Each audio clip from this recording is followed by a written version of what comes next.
pedir a você que acompanha o Blog da Cidadania que nos ajude na reta final para chegarmos a 500 mil inscritos no canal.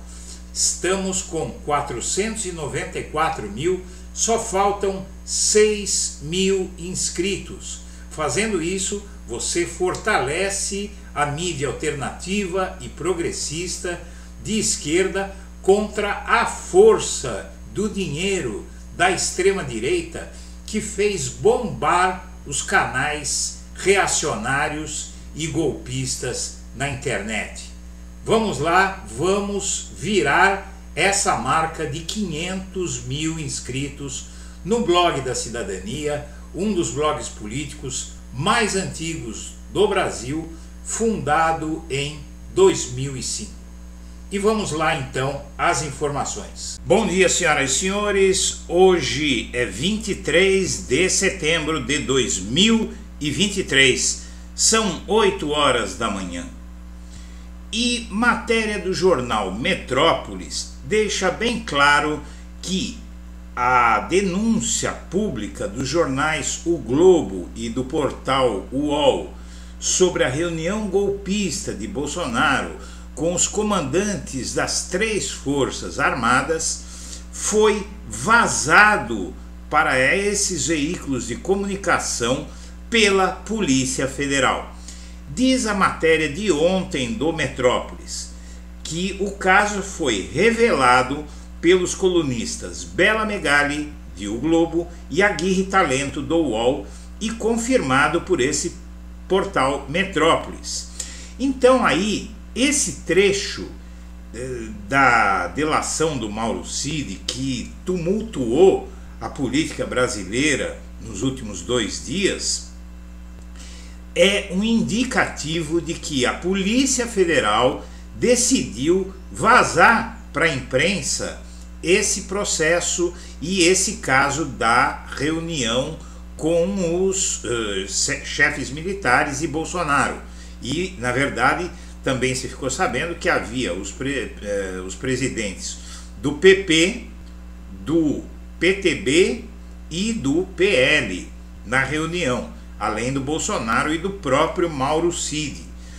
E esse vazamento está incomodando o governo, o ministro José Múcio, que é o ministro da Defesa. Vazamento de delação de Mauro Cid incomoda Múcio, a matéria do jornal o Globo deste sábado. Apesar de desconforto, o ministro da Defesa diz que interessa às Forças Armadas que tudo seja esclarecido.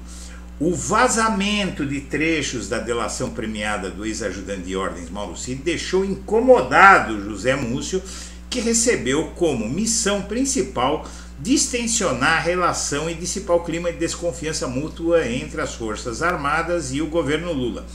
Agora, por que realmente esse ministro ele está incomodado? E muito mais do que ele, na verdade ele não está incomodado, ele está incomodado porque os comandantes das Forças Armadas e as Forças Armadas em si, o alto comando das Forças Armadas está incomodado. Por quê? Porque essa é uma investigação sigilosa e preocupa os militares que a própria Polícia Federal tenha vazado. E aonde está essa conclusão? Veja bem, repórter não é Batman.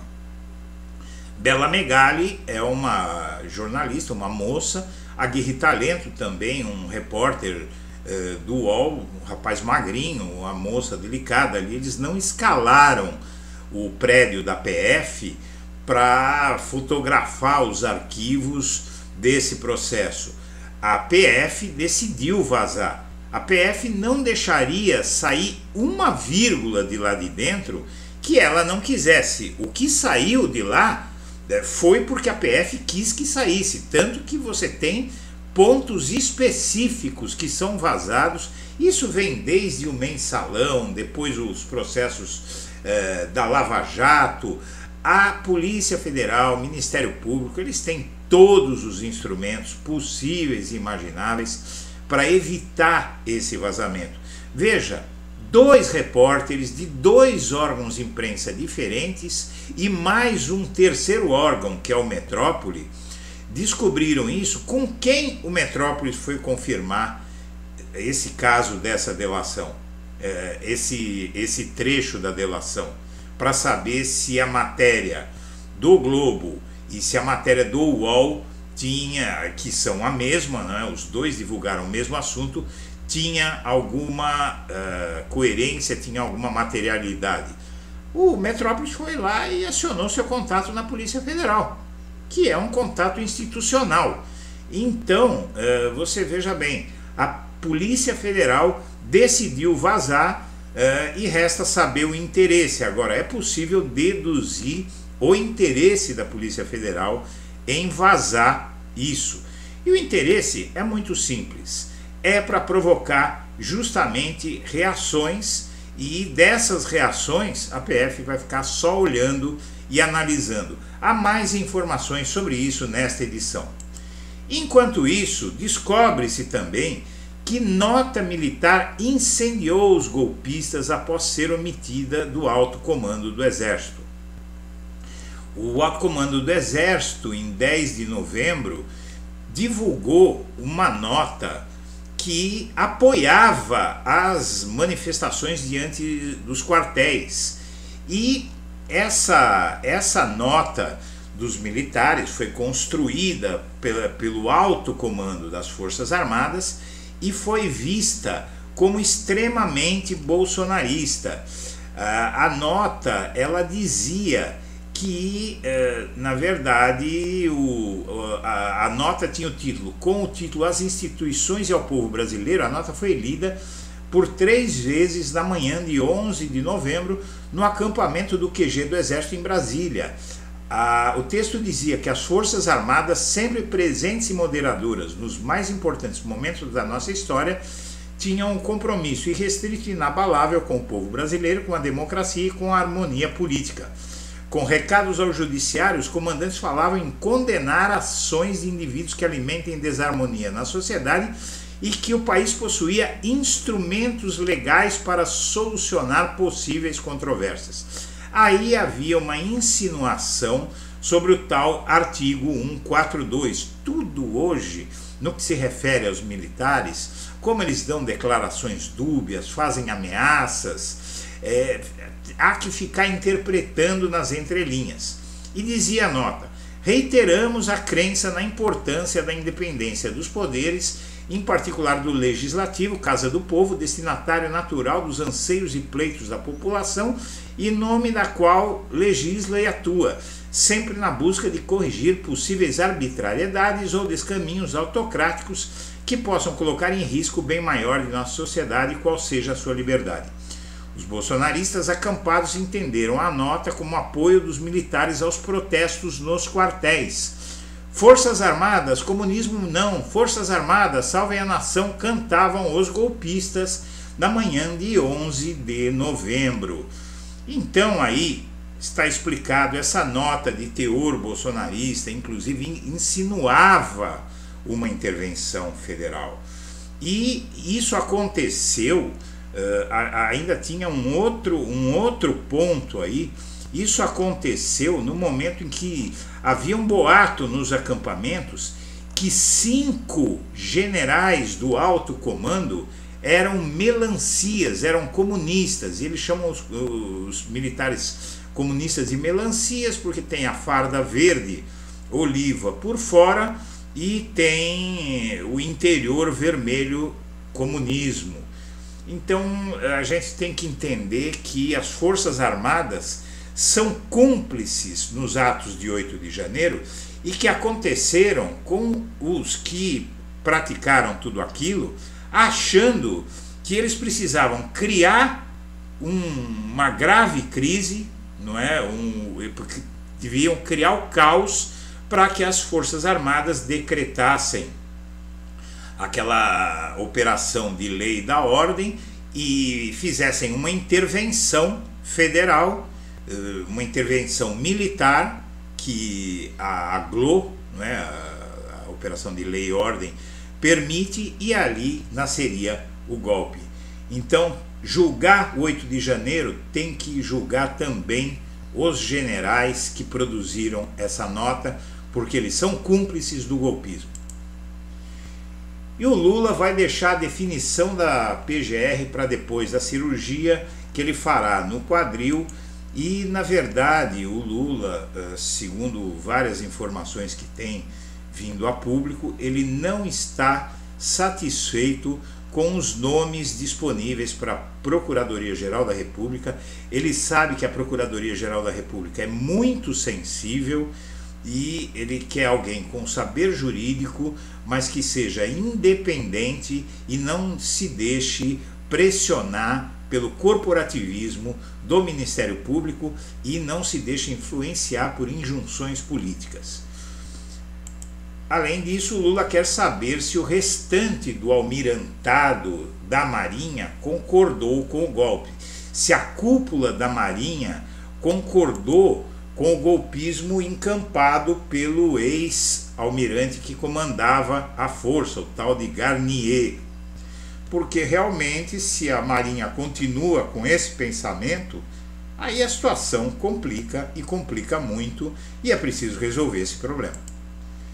E o coral dos militares e o dia em que Bolsonaro confessou seu crime é uma coluna do jornalista Ricardo Noblat, em que ele diz o seguinte, que o Bolsonaro, antes de deixar o cargo, no último pronunciamento que fez aos brasileiros, no dia 30 de dezembro do ano passado, ele diz o seguinte: eu busquei dentro das 4 linhas, dentro das leis, saída para isso aí. Isso aí, minha amiga e meu amigo, era a posse de Lula, a vitória de Lula, e ele queria uma saída para a vitória de Lula. Dentro das 4 linhas, conclui o colunista, não havia, como não há, saída legal para abortar a posse de um presidente eleito. Sem querer, o Bolsonaro confessou o golpe que pretendeu dar. Além de tudo isso, 8 de janeiro, réus que firmaram acordos com a PGR terão de fazer curso de 12 horas sobre democracia e golpe de Estado. Na verdade, essa é uma das melhores medidas que veio a público. Tem que ensinar para essa gente o que é democracia, até porque ficou claro, bastante claro, pelas últimas notícias, pelo julgamento dos primeiros réus do 8 de janeiro no STF, que eles não entendem o que é democracia, eles não entendem a gravidade do que eles fizeram, e na cabeça deles, essa cena que você está vendo na sua tela é algo aceitável. Então esse curso é mais do que bem-vindo. E essa é a contrapartida para eles fazerem um acordo para que a justiça não tenha que julgar mais de 1000 pessoas por ter participado disso. Então eles vão ter algumas penas, não é, de cesta básica, restrição de liberdade, alguma coisa, mas não vão ficar na cadeia, e a aceitação desse curso e de algumas penalidades brandas, bem mais brandas, vai fazer com que os julgamentos se foquem naqueles que são mais culpados. Cunha, Garotinho, Maluf, mudança na lei eleitoral pode antecipar, vai diminuir a inelegibilidade e pode devolver essas figuras para a política. Por exemplo, um Eduardo Cunha da vida, o Maluf já está muito velho, esses dois são carta fora do baralho, mas esse sujeito, o Eduardo Cunha, ainda é muito influente e ainda pode fazer muito mal ao país. E o deputado da peruca, aquele deputado homofóbico, Nicolas Ferreira, agora ele quer lutar contra uma portaria do Ministério dos Direitos Humanos, no sentido de que mulheres trans ou homens trans podem usar banheiro do gênero no qual eles acham que se enquadram. Devia ter coisa mais importante para esse sujeito fazer, né? Depois do marco temporal, o STF discute a indenização aos poceiros de terras indígenas que tenham comprado as terras, que ocuparam essas terras de boa fé. Vamos ver no que vai dar isso. E o Bolsonaro resistiu a acreditar que era alvo da delação do Mauro Cid, e agora ele vai para cima do Mauro Cid tentar desmoralizar. Já há todo um planejamento e ele quer apelar a outros membros das Forças Armadas, e agora ele vai tentar desdizer o que ele vinha dizendo. O que ele vinha dizendo? Que o Mauro Cid era uma pessoa muito leal, muito séria, e agora ele vai falar que ele é um mentiroso. E o STF, ao votar por unanimidade, 10-0, a manutenção dos direitos políticos da Dilma, reconheceu que foi golpe. Essa unanimidade, minha amiga, meu amigo, essa unanimidade, ela basicamente reconhece que Dilma Rousseff sofreu um golpe, e isso é o mínimo da reparação. E decisão do STF contra réus de 8 de janeiro é criticada por dupla punição e deve ser alvo de recurso. Vamos entender. Os réus condenados até agora, os 3 primeiros, eles foram condenados por o crime de abolição do Estado Democrático de Direito e golpe de Estado. São 2 crimes que seriam redundantes entre si, não é? Ou seja, seriam a mesma coisa. E de vários juristas consultados, de 5 juristas consultados, um deles discorda dessa decisão, e isso pode diminuir as penas dos que já foram condenados e impor pena mais branda para os que venham a ser condenados. Mas como a maioria expressiva do STF votou dessa forma, é bem provável que essa controvérsia diminua as penas e que o STF aceite recuar. Senhoras e senhores, nós agradecemos a atenção e estaremos de volta a qualquer momento em edição extraordinária.